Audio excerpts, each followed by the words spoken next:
All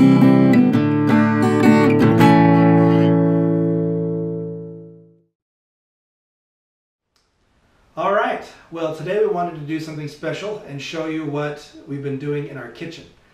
We've been working on a major renovation for the last several months and we are nearly completed, so it's time to do a video and show you what we've done.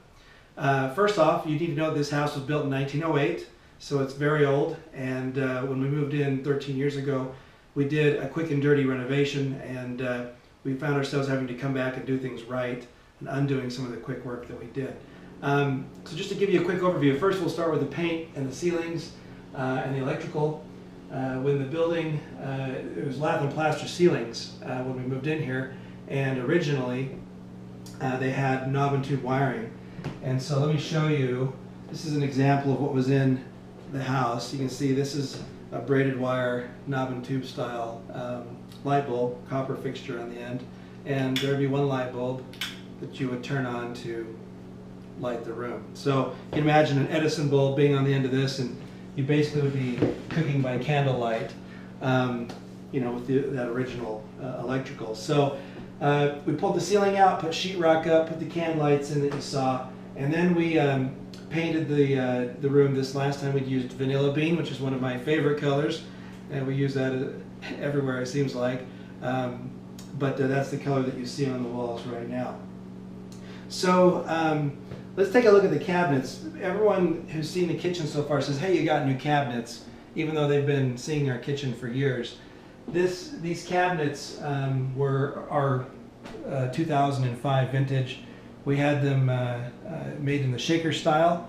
They're naughty alder, but they have what they call a cinnamon glaze on it. Dakota Mills was the cabinet shop that made these for us. They're out of business now, but they helped us design the kitchen and put things in order.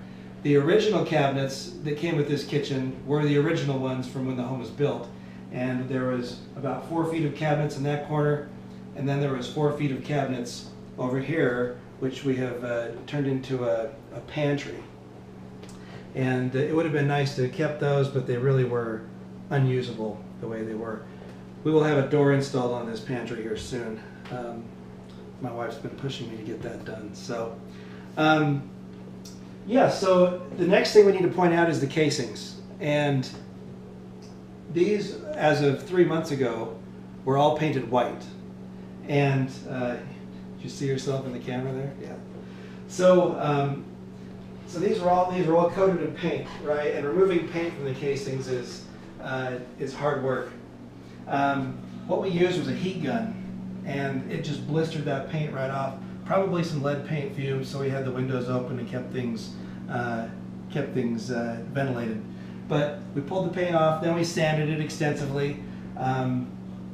These are two different kinds of wood. This is like a gum wood on the door, and this is a Douglas fir.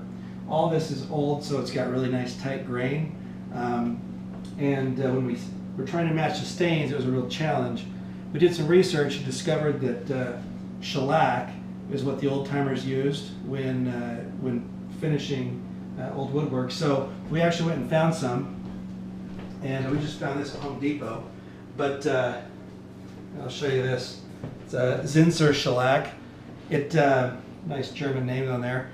Shellac is actually, it comes from a bug in Thailand and India, and it puts this kind of a veneer on the trees. They harvest that veneer and put it in alcohol, and they put it in a can and sell it to us. And it makes a very nice, I think it's a very nice finish. In fact, you can see, if you look in here, it kind of creates a holographic effect.